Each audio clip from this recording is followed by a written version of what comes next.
they go down, they like when they leave this union guy who's very ill and of sick health, they kind of transpire or traverse to this place where there's this kind of manhole, and on the manhole there's a grill, and inside the grill are these rings, iron rings, leading to a shaft of darkness.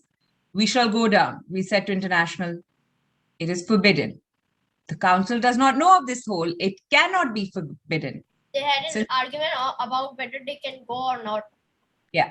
Since the council does not know of this hole, there can be no law permitting to enter it, and everything which is not permitted by law is forbidden. Look, they have a really like intellectual argument. I think it's an intellectual one. Like it's the council doesn't know, thus it's forbidden. But what the council doesn't know, and there's no law relating to or pertaining to, then clearly that is by like de facto, by default, forbidden. We shall go down. Something which is not forbidden, it can also be unknown. And if it's unknown, it can be good or bad. So it's better to avoid something that doesn't have any law preventing it, permitting it. Exactly. Like there's an omission of a law. They were frightened, but they stood by and watched us go. And if you remember, International and Equity have like a friendship. We hung on the iron rings with our hands and our feet. We could see nothing below us. And above us, the hole open upon the sky grew smaller and smaller till it came to be the size of a button. But still we went down. Then our foot touched the ground. We rubbed our eyes, for we could not see. Then our eyes became used to the darkness, but we could not believe what we saw. No men known to us could have built this place, nor the men known to our brothers who lived before us. And yet it was built by men. It was a great tunnel. Its walls were hard and smooth to the touch. It felt like stone, but it was not stone. On the ground, there were long, thin tracks of iron, but it was not iron. It felt smooth and cold as glass. We knelt. We crawled forward, our hand groping along the iron line to see where it would lead. But there was an unbroken light ahead. Only the iron tracks glowed through it, straight and white, calling us to follow. But we could not follow, for we were losing the puddle of light behind us. So we turned and we crawled back, our hand on the iron line, and our heart beat in our fingertips without reason. And then we knew. Yes, Zubair, what do you have to say about these lines? I think this hole in this tunnel might be from the unmentionable times. Yeah, exactly. That's what he's saying. He's saying that although I am 100% sure that the people of today, like the brethren, the brotherhood, the fraternity, the group of people that exist today, the union, the unity, the community, they cannot have made this tunnel. It's not possible. They don't have the tools. They don't have the mechanism. It's iron, but not iron. It's stone, but it's not stone. I think the reason why it's so smooth and cold is that I think it's probably steel. It could be steel and other very hardy metals. And the tunnel is also very big. And then the tunnel is underground, meaning like they don't have that kind of technology. And he's saying, in fact, I'm quite sure it's not of the contemporary people. So not of the people who are living now, but even their fathers. So like one generation back also, nobody could have made it. And yet it is so obvious it's made by men, which means that it's opening up this whole new world of mankind to him. Like, who are these men? And remember, we cannot speak about these unmentionable times prior to the great rebirth.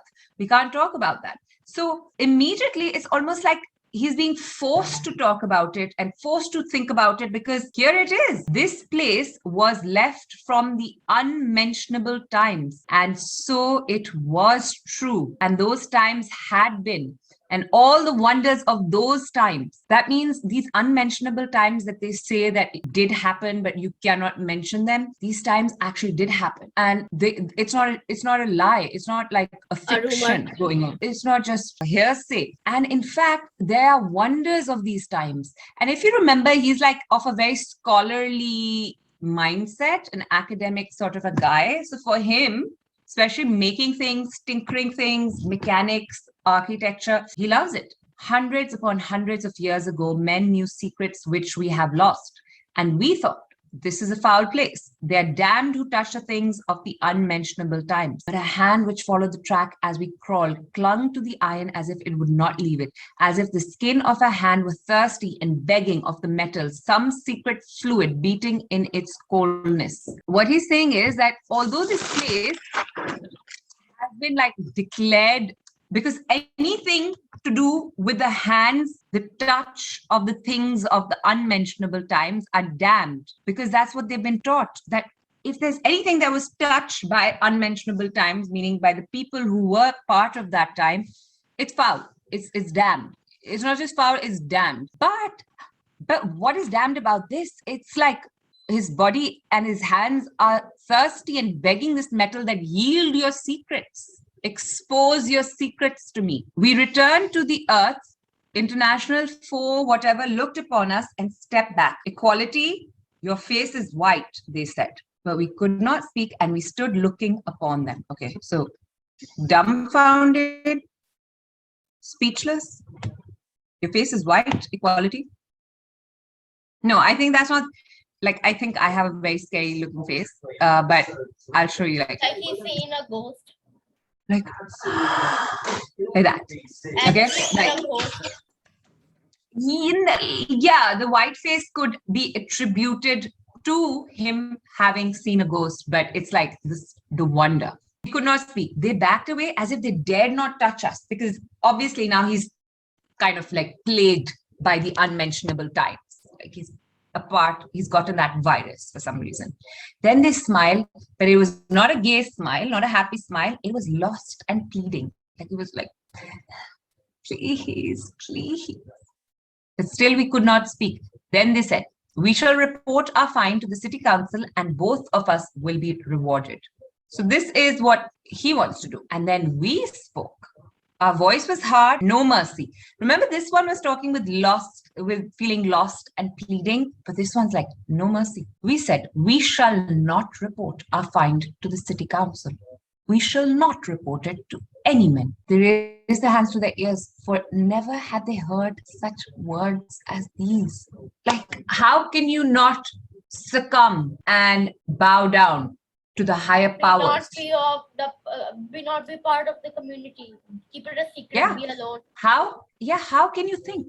How can you think? How can you? International 48818, we asked, will you report us to the council and see us lashed to death before your eyes? Will you? That's blackmail. That's blackmail.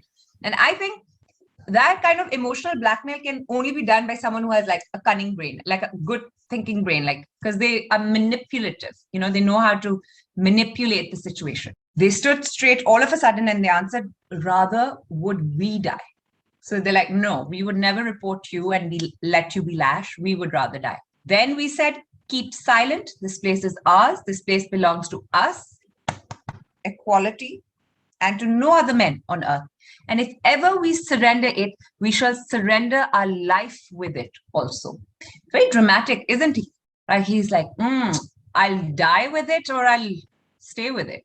Like, he's very do or die sort of guy. But then also at the same time, the reason why it's such a do or die situation is to kind of give you the picture that really what an incredible find this is, and how different this creature is, how different from the masses, equality, whatever is, and how he, because of these loves of his, these kind of fascinations of his with technology and like the new stuff, the new places, because of all these fun things, he's like, I am so into it that I would prefer to die or not get it at all. Like, get it and live, or die and not get it. There's no roundabout. There's no roundabout.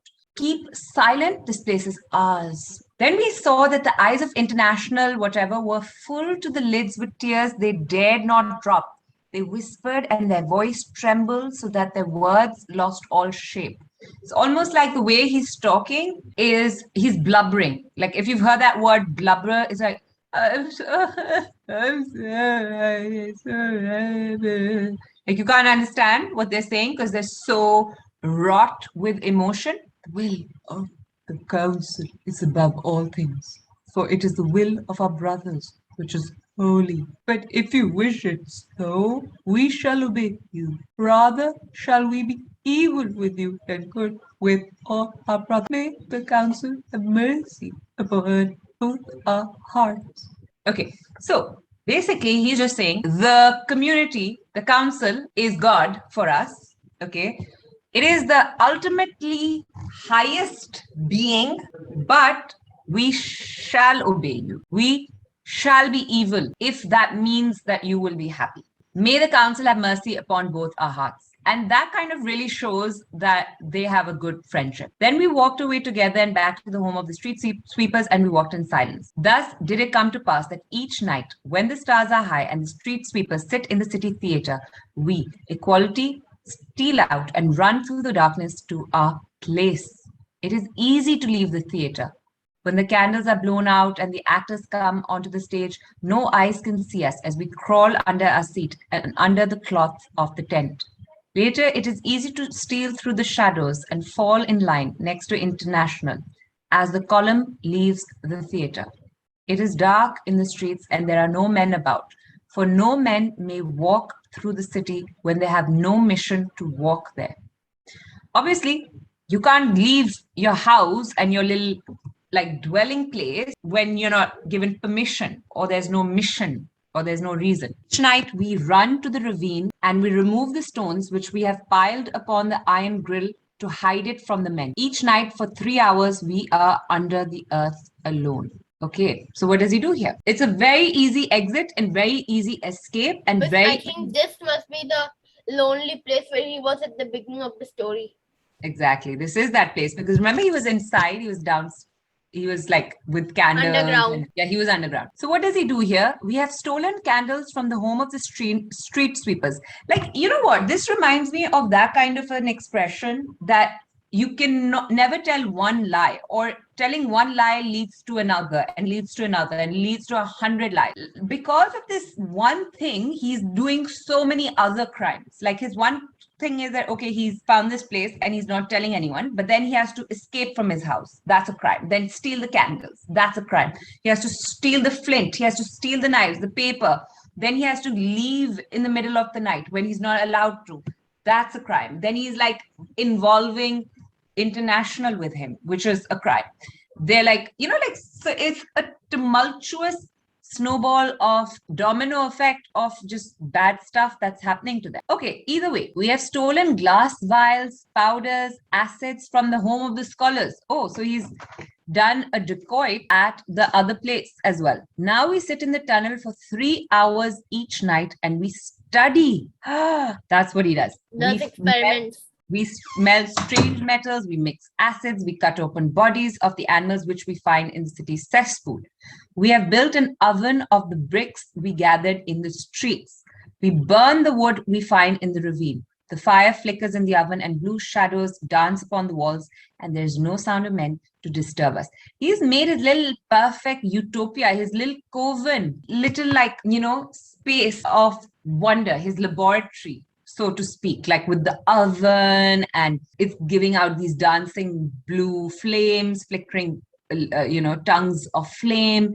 And then you have all the little chemical concoctions that he is brewing, and he's alone in the dark, yet there's light through the candles, through the flint, because he's like, you know, the flint is that, it's kind of like the olden day matchsticks or the flint style rocks. Okay, we have stolen manuscripts also. Oh my God, this is a great offense because manuscripts are precious. For our brothers in the home of the clerks, spend 1 year to copy one single script in their clear handwriting. Oh my God, this actually sounds really stupid. Like, remember how we discussed that although they're so overly like particular that, oh, we're so good and intelligent and smart and good and smart and good and smart and good and smart and good and smart and good and perfect, but they're actually not. So in the same way, these manuscripts, they're taking 1 full year for one person to write it down on a paper, like, and their life is like from age of 15 till age of 40, so that's like 25 years. Yeah, like it's really they're like pathetic. They're only able to write a quarter of a century manuscripts in their entire life. And you know, it kind of is almost saying that they're very lazy people. They're actually really lazy. Like, this is a flaw. How can it take you 1 year just to write one manuscript? It takes just a week. Yeah. Exactly, because they're copying it. They're not even thinking about it themselves. Copying it They're just takes a copying. week. Yeah, and exactly. Manuscripts are rare and they are kept in the home of the scholars. So we sit under the earth and we read the stolen scripts. 2 years have passed since we found this place, and in these 2 years, we have learned more than we had learned in the 10 years of the home of the students. What an irony, isn't it? The 2 years versus the 10 years.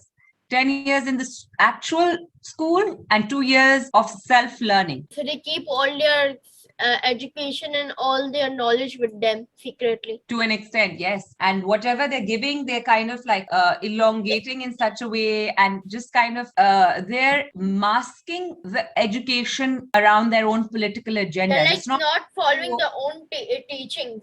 They're like Yeah, not following their own teachings. They're keeping their learnings a secret. exactly. They're keeping things secret. They're keeping education a secret, and secrets are not allowed in this society.